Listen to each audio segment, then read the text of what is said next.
جن لوگوں نے بڑی محنت سے سالوں کی کمائی کر کے یہ جمع پونجی اپنی جمع کی تھی وہ تو لٹ گئی. یعنی ایک قسم کا آپ سمجھ لیں کوئی میدان جنگ انہوں نے بنا لیا تھا اسے. اور جو لوگ وہاں نعرے لگا رہے تھے لبیک یا رسول اللہ کے، تو یہ رسول اللہ صلی اللہ علیہ وآلہ وسلم کی تعلیمات کا مذاق اڑانے کے مترادف ہے. آپ صلی اللہ علیہ وآلہ وسلم کی تو ایسی کوئی تعلیمات نہیں ہیں. خیر، وہ نعرے لگانے سے کم از کم عوام الناس کو پتہ چل گیا یہ کون سی پارٹی ہے، کن سے موٹیویٹڈ لوگ ہیں. اور یہ حقیقت بات ہے کہ اس طرح کے جو مذہبی گنڈے ہیں انہوں نے پاکستان کو نہ صرف غیر مسلموں کے لیے بلکہ مسلمانوں کے لیے بھی جہنم بنا دیا ہے پریکٹیکلی. اور ان کا علاج میرے پاس ہے، وہ انشاءاللہ میں نے برین سٹارمنگ کرنے کے بعد 3 نکاتی ایجنڈا رکھا ہوا ہے، وہ میں انشاءاللہ اینڈ پہ بتاؤں گا کہ ان کا علاج کیا ہے، جو اب کرنے کی ضرورت پڑ گئی ہے، ورنہ یہ معاملات اب رکنے کے نہیں ہیں. دوسروں کے مقدسات کا یہ احترام نہیں کرتے، اور دوسری طرف پوری دنیا کو ہم یہ میسج دیتے ہیں کہ اسلام جو ہے وہ ریلیجن آف پیس ہے، امن کا دائی ہے. اسلام کا مطلب ہی سلامتی ہے. To acquire peace by submitting your will to Allah, اپنی رضا اپنے رب کے حوالے کر کے امن و سلامتی کا حصول اس دنیا میں بھی اور آخرت میں بھی، یہ اسلام کی ڈیفینیشن ہے. اور پریکٹیکلی اس وقت مسلمان انسانیت کے لیے ایک درد سر بن چکے ہیں. ہے مٹھی بھر ہیں، میجورٹی مسلمانوں کی ایسی نہیں ہے، لیکن چونکہ ڈومیننٹ ہے، مسندوں پہ یہ لوگ بیٹھے ہوئے ہیں، باقی لوگوں کو ڈرائیو کرتے ہیں اور ان کی برین واشنگ کر کے چڑھا دیتے ہیں اپنے مخالفین کے اوپر. فیض آباد دھرنے کے اوپر جو قاضی فائز عیسیٰ نے فیصلہ تحریر کیا تھا ان دھرنوں کے بارے میں، ان مذہبی جنونی لوگوں کے بارے میں، خصوصاً اسی جماعت کے بارے میں جس کو اس وقت کی اسٹیبلشمنٹ نے اس وقت کی پولیٹیکل گورنمنٹ کو کمزور کرنے کے لیے یوز کیا، اگر اس فیصلے کے اوپر عمل ہوا ہوتا تو یہ دن ہمیں نہ دیکھنے پڑتے، اور انصاف ہو، ڈیٹرنس قائم ہو تو پھر نیکسٹ واقعات رکیں گے. لیکن تاریخ یہ ہے کہ آج تک کسی بھی واقعے کا کوئی اینڈ رزلٹ اس حوالے سے نہیں نکلا کہ کسی کو سزا ملی ہو. آج سے آلموسٹ 10 سال پہلے 2013 کے اندر بھی جوزف کالونی والا ایک ایشو ہوا تھا جس میں اس سے بڑی تباہی ہوئی تھی. 1000 کے قریب گھر جل گئے تھے. اس میں 115 بندے فائنل نومینیٹ ہوئے تھے، ثابت بھی ہو گیا کہ یہ لوگ شامل تھے، لیکن بڑی عدالتوں میں جا کے وہ چھوٹ گئے اس وجہ سے کہ ان کے مخالفین جو ہیں انہوں نے جو شواہد والا معاملہ ہے اس میں جا کے کمزوری دکھائی. ظاہر ہے سب کو اپنی جان عزیز ہے، انہوں نے پھر ان مجرمین کو پہچاننے سے انکار کر دیا جو کہ واقعی مجرمین تھے. میرا خیال ہے کہ آج کے اس ماڈرن دور کے اندر جب CCTV کیمرہ کے اندر سب کچھ ریکارڈنگ موجود ہے اور آپ نادرا کے آن لائن ریکارڈ کے ذریعے بالکل اسپیسیفائی کر سکتے ہیں کہ کلپریٹ کون ہے، تو یہ شواہد والا معاملہ چھوڑیں ہیں. اب تو اس سے بات آگے جا چکی ہے. اگر کوئی شخص گواہی سے پیچھے بھی ہٹ جائے تو اسٹیٹ کا کام ہے کہ فرنٹ سے لیڈ کرے اور مجرمین کو سزا دے. تو وہ 115 لوگ باعزت رہا ہو گئے، تو مجھے بتائیں جب وہ رہا ہوئے ہیں تو پھر دوبارہ جب ان کو موقع ملے گا تو دوبارہ وہ اپنی جنت پکی کروانے کے لیے اس قسم کی ایکٹیویٹی پرفارم کریں گے. اس ایک واقعے کی ہیٹ سالوں تک ہم محسوس کریں گے. میرا خیال ہے جس طرح 9 مئی کو سیریس لیا پاکستان کی فوج نے، اس سے زیادہ سیریس اس ایشو کو لینا چاہیے، ادروائز یہ ملک تباہی کی طرف جا رہا ہے. اور دوسری طرف ہم جو ہے وہ اللہ اور اس کے محبوب صلی اللہ علیہ وآلہ وسلم کے ساتھ وفاداری کا دم بھرتے ہیں اور ہمارے کرتوت یہ ہیں. اسلام نے تو انسانیت کا سبق دیا. اب آ جائیں آخر میں جو میں نے 3 نکاتی ایجنڈا برین سٹارمنگ کر کے بڑا سوچ کے تیار کیا ہے. ہو سکتا ہے کہ بعض لوگوں کو وہ برا بھی لگے، اس لیے میں اس کو بیان کرنے سے پہلے آپ سے ریکویسٹ کروں گا، صلو علی محمد و آل محمد، اللہم صلی علی محمد وعلی آل محمد و اصحاب محمد و ازواج محمد و امت محمد اجمعین الی یوم الدین. علمی پوائنٹ نمبر 1، یا آپ کہہ لیں کہ کاؤنٹر نیریٹو کا جو پوائنٹ نمبر 1 وہ ہے فوری انصاف. جب تک فوری انصاف نہیں ہوگا، نہ صرف اس معاملے میں بلکہ آج تک جتنے بھی اس طرح کے ایکسٹرا جوڈیشل معاملات ہوئے اور ان میں مجرمین آئیڈینٹیفائی ہوئے، ان کو سزائیں نہیں دی جائیں گی، تب تک مستقبل میں کبھی بھی ڈیٹرنس نہیں ہوگی۔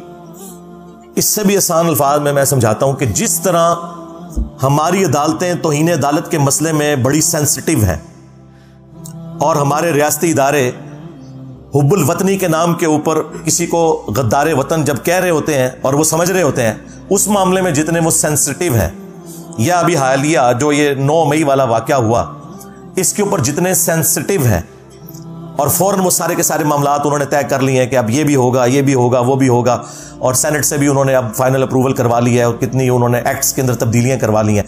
اسی طرح کے معاملات جب تک یہ مذہبی غنڈوں کے لیے نہیں ہوتے نا، جنہوں نے پاکستان کو جہنم بنا دیا پریکٹیکلی، مسلمانوں کے لیے بھی اور غیر مسلمز کے لیے بھی، اس معاملے میں سے کچھ بھی نہیں نکلنے والا۔ اور یہ جو تھوڑی بہت آپ کو پالیسی کا شفٹ بھی پچھلے کچھ سالوں میں نظر آیا نا، اس میں بھی ہمارے ریاستی اداروں کا اس حوالے سے کوئی پلان نہیں تھا کہ انہوں نے یہ کام کرنا ہے۔ وہ اسی طریقے سے چل رہے تھے کہ مولویوں کو انہوں نے بھرتی کیا ہوا تھا، نان اسٹیٹ ایکٹرز کو اپنے مقاصد کے لیے یوز کرتے تھے، اور پھر مولوی ان کا بھی کام کرتے تھے اور اپنا بھی کام نکالتے تھے۔ اور یہ باتیں میں اس وقت سے کر رہا ہوں جب انہوں نے گود لیا ہوا تھا، اس وقت کو بات کرنا بھی ایک بڑی دلیری کا کام تھا۔ آج تو یہ خود کہہ رہے ہیں کہ جی یہ ہمارے گاٹے فٹ ہو گئے ہیں، لیکن ان کو اس وقت ہماری بات نہیں سمجھ آئی۔ میری 2012-13 کی ویڈیوز یوٹیوب پہ اپلوڈ ہے، نیچے اپلوڈنگ ڈیٹ بھی آ جائے گی، میں اس وقت کیا باتیں کر رہا تھا۔ آج بھی ان کو عقل نہیں آنی تھی اگر FATF حافظہ اللہ تعالی نہ ہوتا، ہاں، اور ان کے چندے بند نہ ہوتے جو باہر سے فنڈ لیتے ہیں، تو کبھی بھی انہوں نے اپنی اصلاح نہیں کرنی تھی۔ یہ جو ضرب عضب یا رد الفساد، یہ جو فوجی آپریشنز ہیں، یہ کورولریز ہیں، یہ بچے ہیں۔ اصل مسئلہ وہ ہوا ہے FATF والا، اگر وہ نہ ہوتا تو آج ہمیں اس کی ہوش ہی کو نہیں تھی آنی۔ تو جب تک فوری انصاف نہیں ہوگا، جس طرح کے اپنے معاملات میں فوراً میڈیا کو بھی کنٹرول میں کرتے ہیں، صحافیوں کو بھی پکڑ لیتے ہیں، احتجاج کرنے والوں کو بھی پکڑ لیتے ہیں، اور مقدمات ان کے اوپر بنا کے آگے معاملات کو لے کے چلتے ہیں، جب تک اس طرح کا سپیڈی ٹرائل ان مذہبی گنڈوں کا نہیں ہوتا، کچھ بھی نہیں نکلے گا۔ علمی پوائنٹ نمبر 2 یا کاؤنٹر نیریٹو کا پوائنٹ نمبر 2، میں نے ایک ٹرم اس حوالے سے انٹروڈیوس کی ہے کہ ابھی تک جو فوجی آپریشنز تھے نا، جو بڑے دو ہوئے FATF کی وجہ سے، ضرب عضب اور رد الفساد، اب ایک اور فوجی آپریشن لانچ ہونا چاہیے، اس کا نام ہونا چاہیے رد النفاق، کیونکہ یہ بیسیکلی جو مذہبی دہشت گرد ہے نا، یہ منافق ہے عملاً۔ عقیدے میں چلے ہم ان کے کلمے کا احترام کرتے ہیں، عملاً یہ منافق ہیں، اور ان منافقین کے رد کے لیے ایک آپریشن لانچ ہونا چاہیے، رد النفاق۔ اس کا نام رکھیں رد النفاق، جس نے رد الفساد رکھا تھا نا انہوں نے، رد النفاق۔ جو اس طرح کے منافقین ہیں جو اسلام کی صفوں میں گھسے ہوئے ہیں، خواہ وہ مسلمان بن کے ہیں یا جس طریقے سے بھی، ان کے خلاف آپریشن ہونا چاہیے۔ اور اس کے لیے کیا کیا جائے؟ اس میں اس قسم کے جتنے بڑے بڑے لوگ ہیں، ان سے گن پوائنٹ کے اوپر اس طرح کے تمام ماضی کے جو واقعات ہیں یا جو یہ حالیہ واقعہ ہوا، اس کی مذمت کروائی جائے، یعنی کہ آپ کی لینگویج میں پریس کانفرنس کروائی جائے۔ ہاں، اور سمجھ آئے گی۔ جس طرح 9 مئی کے بعد پریس کانفرنسز کروائی گئی ہیں نا، یہ صرف سافٹ ٹارگٹ پولیٹیشنز ہی ہوتے ہیں کہ ان سے آپ پریس کانفرنسز کروا لیتے ہیں۔ مولوی تو کوئی آپ کے قابو نہیں آتا۔ میں نے تو کوئی اس قسم کا غنڈا مولوی نہیں دیکھا جس نے کبھی دبے الفاظ میں بھی مذمت کی ہو۔ تو اس کا مطلب یہ ہے کہ رد النفاق ضروری ہے۔ میں کہتا ہوں اس کے اوپر اب سوشل میڈیا کے اوپر کمپین چلنی چاہیے کہ آپریشن رد النفاق لانچ کیا جائے، ان غنڈے مولویوں کو ان سے پریس کانفرنسز کروائی جائیں، جتنی بھی دہشت گرد تنظیمیں ہیں اس قسم کی مذہب کے نام کے اوپر، ان سے لا کر بیان دلوائے جائیں اور وہ اس کی مذمت کریں۔ اور ساتھ ہی ساتھ جو شریف النفس قسم کے علماء ہیں جن کے ڈنگ نکلے ہوئے ہیں یا ہے ہی نہیں بیچاروں کے، ممی ڈیڈی قسم کے، جس طرح مولانا طارق جمیل صاحب، مفتی تقی عثمانی صاحب، مفتی منیب الرحمان صاحب، ثاقب رضا مصطفی، اس قسم کے جو لوگ ہیں نا، ان لوگوں کو جن کی فین فالوئنگ بہت زیادہ ہے، اس میں کوئی شک نہیں ہے، ان لوگوں کو فرنٹ پہ لا کے یہ تو بغیر کسی دھمکی کے بھی پریس کانفرنس کرنے کے لیے تیار ہو جائیں گے. شریف لوگ بیچارے, ہاں, خود وکٹم ہے انہی دہشت گرد تنظیموں کے یہ لوگ. ان سے کم از کم ان سے تو بیانات دلوائے جائیں ان لوگوں کے خلاف جنہوں نے یہ ایکٹیویٹی پرفارم کی. یہ رد النفاق کا پہلا حصہ ہے جو میں بیان کر رہا ہوں. اور دوسرا حصہ جو ہے نا وہ علمی پوائنٹ نمبر 3 ہے, جو کاؤنٹر نیریٹو کا تیسرا پوائنٹ ہے. یہ بھی میں آج آن ایئر پہلی دفعہ اس کے لیے میں نے ٹرم سوچی میں کیا ڈیوائز کروں. آپ کو پتا ہے کہ یورپ کی ترقی کے پیچھے جو سب سے بڑی ایکٹیویٹی ہے نا وہ یہ کہ انہوں نے علماء کو, جو ان کے پادری تھے, مولوی جن کو آپ کہہ لیں, ان سے جان چھڑا لی اور انہیں ایک ویٹیکن سٹی بنا کے دے دیا کہ جو کچھ تم نے کرنا ہے نا یہاں کرو بیٹھ کے.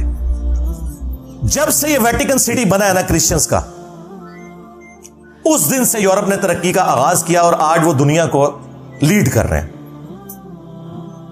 جب تک یہ مولوی تھا عذاب الہی بنا ہوا تھا ان کے لیے. اس کا آغاز تو ہوا فرینچ ریولوشن سے 1789 میں. آپ ذرا فرینچ ریولوشن کی تاریخ پڑھیں تو آپ کو پتا چلے گا یہ جو اس وقت دنیا میں آپ ڈیموکریسی کی بہاریں دیکھ رہے ہیں نا, میں اس ڈیموکریسی کے اس حصے کو تو غلط سمجھتا ہوں جس میں حلال اور حرام کا فیصلہ کثرت رائے سے ہو, لیکن میں بات کر رہا ہوں اس ڈیموکریسی کی جس میں آپ حلال و حرام کا فیصلہ قرآن و سنت سے کرتے ہیں اور جو حلال کے دائرے کے اندر چیزیں وہ آپ کثرت رائے سے کرتے ہیں. بہرحال یہ جو برکات آج آپ دیکھ رہے ہیں نا, اس کا آغاز فرینچ ریولوشن سے ہوا ہے. اس سے پہلے انسانوں کے غلام تھے امپائرز کی شکل میں.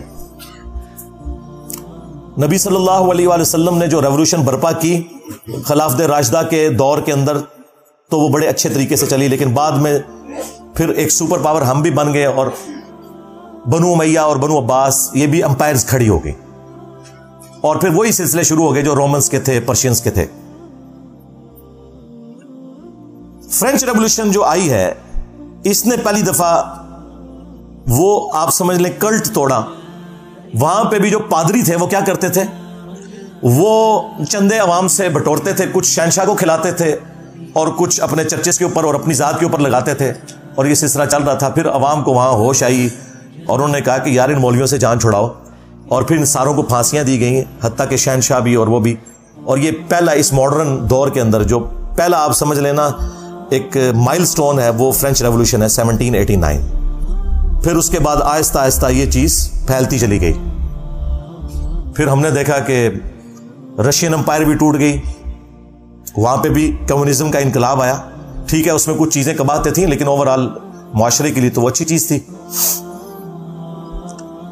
اور سلطنت عثمانیہ بھی ٹوٹی. ہمیں صرف پتا ہے سلطنت عثمانیہ ٹوٹی ہے, اور بھائی سلطنت عثمانیہ ان سب سلطنتوں میں چھوٹی تھی جو ٹوٹی ہے. گریٹ برٹن ٹوٹ گیا, جو انسانی تاریخ میں سب سے بڑی حکومت جہاں سورج ہی غروب نہیں ہوتا تھا. اتنی بڑی حکومت تو کبھی بھی کسی نے نہیں کی ہے, نہ منگولوں نے کی نہ مسلمانوں نے کی جو گریٹ برٹن کی تھی. یعنی پورا سب کانٹیننٹ ان کے پاس تھا, اندازہ کریں. اور ادھر سے آسٹریلیا اور وہ سارے علاقے اور پھر افریقہ تک ان کی حکومت وہ بھی ٹوٹ گئی. جرمنی کی حکومت بھی ٹوٹی. یہ ساری کی ساری امپائرز ٹوٹنا شروع ہوئی, لیکن آغاز ہوا فرینچ ریولوشن سے. اور اس کو اگر آپ سٹڈی کریں گے تو آپ کو پتا چلے گا وہاں بھی مسئلہ مولوی تھا. یہ آج آپ جو سکون کی زندگی دنیا میں گزار رہے ہیں نا, آپ نے ارطغرل ڈرامے میں, وہ تو زیادہ تر تو ڈرامہ ہی ہے اس کے اندر, لیکن اوورآل جو چیز دکھائی گئی ہے نا, یہی ہوتا تھا کہ لوگ بیچارے دن کے وقت شکار کرنے گئے ہیں, واپسی پہ آئے تو سارے فیملی ممبرز ہی قتل ہو گئے ہیں, کسی قبیلے نے حملہ کیا اور سارا کچھ ملیا میٹ کر دیا. اب تو اس طرح نہیں ہوتا. یہ ساری برکات ہے فرینچ ریولوشن کی اور اس کے بعد امپائرز گرنے کی. اور پھر آخری جو بلو ہوا ہے نا وہ سیکنڈ ورلڈ وار ہے. ہٹلر ایک اس دنیا کے لیے عذاب الہی تھا, لیکن اس کا فائدہ یہ ہوا کہ ہٹلر کی ان جنگوں کی وجہ سے اگرچہ وہ جنگ تو ہار گیا, لیکن گریٹ برٹن اتنی کمزور ہو گئی کہ انہیں مجبوراً ہمیں آزادی دینی پڑی. یہ آپ کو جو بتایا جاتا ہے نا ہمارے بزرگوں کی قربانیاں, یہ بزرگوں کی قربانیاں بعد میں ہیں جو پارٹیشن کے وقت ہوئی. بیسیکلی گریٹ برٹن اس امپائر کا بوجھ اب اٹھا ہی نہیں سکتی تھی. ان کے پاس اتنے ریسورسز نہیں رہے تھے کیونکہ وہ اس دوسری جنگ عظیم میں اتنے کمزور ہو گئے تھے کہ یہ معاملات چلا نہیں سکتے تھے. اگر وہ دوسری جنگ عظیم نہ ہوئی ہوتی نا تو آج یہاں پہ بلٹ ٹرین چل رہی ہوتی. ہاں یعنی انگریز بیٹھے ہوتے ہیں. ہاں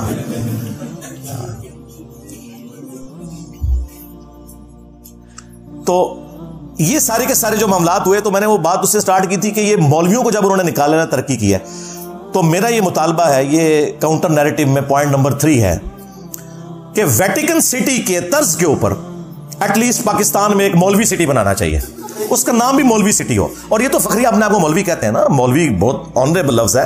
ہمارا محبوب، ہمارا آقا مولانا، ہم نبی الاسلام کے لیے بھی درود شریف میں اللہم صلی علی سیدنا و مولانا استعمال کرتے ہیں. اللہ کے لیے بھی ہوتا ہے انت مولانا، لیکن وہ پھر اور معنوں میں ہو جائے گا، وہ تو الٹیمیٹ معنی ہے. لیکن یہاں پہ تو مولوی سٹی بنایا جائے جسٹ لائک ویٹیکن سٹی، اور اس طرح کے سارے مولوی وہاں پہ بھیج دیے جائیں. میں نہیں کہتا کہ انہیں اب پھانسی چڑھائیں، وہاں انہیں رکھیں، ساری فیسلٹیز دیں ان کو، اور جو جو بندہ اس کے لیے کوالیفائی کرتا ہے نا اسے وہاں پہ یہ رکھنا شروع کر دیں. اور آپ دیکھیں گے کچھ عرصہ تک تو یہ معاملات خراب رہیں گے، لیکن پھر بہتری آنا شروع ہو جائے گی. آج آپ کو جو ویٹیکن سٹی میں بیٹھے ہوئے پاپ اور اس کے جو ہواری ہیں ان کے اندر جو اتنی سادگی اور یہ چیزیں سب کچھ نظر آ رہی ہیں نا، اس وجہ سے کہ ڈنگ نکل گیا ہے. ورنہ یہ ساری صلیبی جنگیں مسلمانوں کے خلاف انہی مولویوں نے کی ہوئی تھی، پادریوں نے. یہ پوپ جو آج کل اتنے منکسر المزاج ہیں کہ وہ غریب لوگوں کے پاؤں دھو رہے ہوتے ہیں یہ بتانے کے لیے کہ ہمارے اندر کتنی عاجزی ہے، یہ وہ لوگ ہیں جنہوں نے صلیبی جنگیں کروائی ہوئی ہیں. پوری دنیا کا امن ان لوگوں نے برباد کیا ہے. خدا بھلا کرے جب یہ ویٹیکن سٹی بنا ہے نا، اس کے بعد سے یورپ نے ترقی کی اور دنیا میں سکون آیا.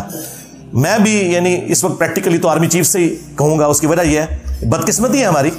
یہ ساری باتیں تو ہمیں پرائم منسٹر سے کرنی چاہیے، لیکن ایک ریالٹی ہے کہ پاکستان میں فوج کی ایک پاور ہے، اور جو کوئی تھوڑی بہت آپ کو کچھ عرصہ پہلے کمزوری نظر آ رہی تھی تو وہ آپ نے دیکھا ہے وہ اب کس طریقے سے سامنے ہے. تو ٹھیک ہے، کوئی عوام کے لیے بھی سوچیں. اس وقت تو آرمی اتنی اسٹرانگ ہوئی ہے کہ جو سیاسی جماعتیں ہیں وہ بھی اب پیچھے ہٹی ہوئی ہیں، اور جو ایک کوئی جماعت تھی وہ اس کے بھی سارے لیڈرز انہوں نے گرفتار کر کے یا جو کچھ کر دیا. اس میں ان کا بھی قصور ہے، کیونکہ وہ لوگ خود پہلے یہی کچھ تھے. جس طرح نواز شریف صاحب جب تک نکالے نہیں گئے تھے اس وقت اسٹیبلشمنٹ کی گود میں تھے، جب نکالے گئے تو ووٹ کو عزت دو. عمران خان صاحب نے جو اپنے مخالفین کے ساتھ کیا اسٹیبلشمنٹ کے ساتھ مل کے، جو جو شرمناک حرکتیں کی، آج وہ بھگت رہے ہیں. ہم اس وقت بھی کہتے تھے کہ یہ آپ کے ساتھ بھی یہ کچھ ہوگا، اور میں نے اس وقت بھی کہا تھا اس وقت ہم آپ کے لیے آواز اٹھائیں گے جس طرح آج آپ کے مخالفین کے لیے اٹھا رہے ہیں، اور الحمدللہ اٹھائی. بہرحال عمران خان صاحب بھی آج کل بڑے نظریاتی ہوئے ہیں. تو پریکٹیکلی اس وقت فوج ظاہر ڈرائیونگ سیٹ کے اوپر ہے، پہلے بھی تھی اب تو بہت زیادہ آ گئی ہے. تو یہ نیکی کا کام کرتے ہیں، اور وہ فوری انصاف والا جو میں نے 3 پوائنٹس بتائے تھے، نمبر 1 فوری انصاف، نمبر 2 رد النفاق، یہ تو فوج کے کرنے کا کام ہے رد الفساد کی طرح، اور نمبر 3 مولوی سٹی کا قیام، ہاں فوراً سے پہلے عمل میں لایا جائے. یہ عوام کا درینہ مطالبہ ہے کہ ویٹیکن سٹی کے طرز کے اوپر ایک مولوی سٹی بنایا جائے. یار میں نہیں کہتا انہیں بلوچستان میں پھینکے، ویسے جگہ تو زیادہ وہاں ہے اور قابل بھی اس جگہ کہیں گے، ہاں، لیکن چلو ان کو ناردرن ایریا میں یار کوئی اچھی سی فیسلٹی دے دیں، وہاں پہ بھی کوئی نہ کوئی جگہ نکل آئے گی. اس قوم کی جان چھڑائے، انہوں نے جہنم بنا دیا ہے اس ملک کو، مسلمانوں کے لیے بھی اور غیر مسلموں کے لیے بھی. ٹھیک ہے، ہاں جو اچھے لوگ ہیں ہم ان کی تعریف کرتے ہیں، وہ تو ٹھیک ہے، ان کو رہنا چاہیے. لیکن جو اس قسم کے غنڈے ہیں ان سے عوام کی جان فوج ہی چھڑوا سکتی ہے. پھر ظاہر اس کے لیے آرمڈ کنفلکٹ ہوگا، یہ ذہن میں رکھیے گا. اتنی جلدی یہ لوگ اپنی جان نہیں چھوڑیں گے. اسلام کو بھی مجبوراً تلوار اٹھانی پڑی ہے. رومنز اور پرشینز کو اکھاڑنا کوئی آسان کام تھا، بدماش کو اپنی پوسٹ چھوڑتا ہے. اور اس طرح کا جو آرمڈ کنفلکٹ ہے وہ بالکل جائز ہے. بلکہ وہ اگلے دن آرمی چیف نے تقریر میں خوارج کی ٹرم استعمال کیا ہے مذہبی دہشت گردوں کے لیے. لیکن یہ بھی خوارج ہیں جن کو آپ اپنا ایسٹ سمجھے ہوئے ہیں، یہ بھی خوارج ہی ہیں. ہاں، ان کو اپنا ایسٹ نہ آپ لوگ سمجھیں، یہ بھی مصیبت بنے ہوئے ہیں. یہ تو نہیں کہ جب اے پی ایس پہ حملہ ہوگا تو پھر ہی کوئی ایکٹیویٹی پرفارم ہوگی. یہ عوام کو تو کاٹ رہے ہیں اتنے عرصے سے. تو یہ مولوی سٹی کا قیام بہت زیادہ ضروری ہے، اور عام کنفلکٹ ہو تو ضرور ہو، آپریشن رد النفاق کے نام سے لانچ کیا جائے. اینڈ پہ میں پھر ریکویسٹ کروں گا کہ انصاف کا دامن تھاما جائے، اور فوراً سے پہلے کوئی اس معاملے میں حق کی آواز سننے کو ملے ہمارے بڑوں کی طرف سے. تو اس کے لیے میں پہلے ریکویسٹ کر رہا ہوں کہ آپ نے حق کے لیے، انصاف کے لیے کھڑے ہونا ہے عوام کے ساتھ. اور سورۃ المائدہ میں اللہ تعالیٰ نے یہاں تک فرمایا کہ اے ایمان والو، اللہ تعالیٰ کے لیے گواہی دیتے ہوئے انصاف کے لیے کھڑے ہو جاؤ اور تمہیں کسی قوم کی دشمنی اس پر نہ ابھارے. وَلَا يَجْرِمَنَّكُمْ شَنَآنُ قَوْمٍ عَلَىٰ أَلَّا تَعْدِلُوا اعْدِلُوا هُوَ أَقْرَبُ لِلتَّقْوَىٰ. کسی قوم کی دشمنی تمہیں اس پر نہ ابھارے کہ تم انصاف کا راستہ چھوڑ دو. انصاف کرو، یہی تقوی کے قریب ہے. آپ نے یہ نہیں دیکھنا کہ اس میں اب رگڑا ہمارے مسلمان بھائیوں کو لگ رہا ہے، نہیں، رگڑا لگانا ہے، تب ہی آپ پاکستان کو ایک بہتر مستقبل دے سکتے ہیں. میں اس پہ اور بھی کافی دیر بول سکتا تھا لیکن وہ پھر ویڈیو بہت لمبی ہو جائے گی، لیکن میں نے اتنی بات کی ہے کہ جو عوام الناس تک پہنچے اور بڑوں تک پہنچے اور سوشل میڈیا کے ذریعے یہ آواز بلند ہو کہ اب پاکستان کو جو آپ لوگوں نے جہنم بنایا ہوا ہے، خدا کے لیے ان لوگوں سے ہماری جان ہمارے بڑے چھڑوائیں. اور کاؤنٹر نیریٹو بھی میں نے دے دیا ہے. یعنی لوگ کہتے ہیں کہ صرف لوگ چیختے ہیں، میں تو ہر کرٹیکل ٹاپک کے اوپر بولتا ہوں، پھر کاؤنٹر نیریٹو بھی اور اس کا سولوشن بھی دیتا ہوں. اینڈ پہ ہم دعا کرتے ہیں پاکستان کے لیے بالخصوص اور باقی مسلم امت کے لیے بالعموم اور باقی پوری انسانیت کے لیے بالعموم کہ اللہ تعالیٰ اس دنیا کو رہنے کے قابل جگہ بنائے. اللہم انی اسألک بانک انت اللہ لا الہ الا انت الاحد الصمد الذي لم يلد ولم يولد ولم يكن له كفوا احد والهكم اله واحد لا الہ الا هو الرحمن الرحیم. الف لام میم. اللہ لا الہ الا هو الحی القیوم. اللهم صل على محمد وعلى آل محمد. اللهم ربنا آتنا في الدنيا حسنة وفي الآخرة حسنة وقنا عذاب النار. ربنا آتنا من لدنك رحمة وهيئ لنا من أمرنا رشدا. اللهم أحسن عاقبتنا في الأمور كلها وأجرنا من خزي الدنيا وعذاب الآخرة.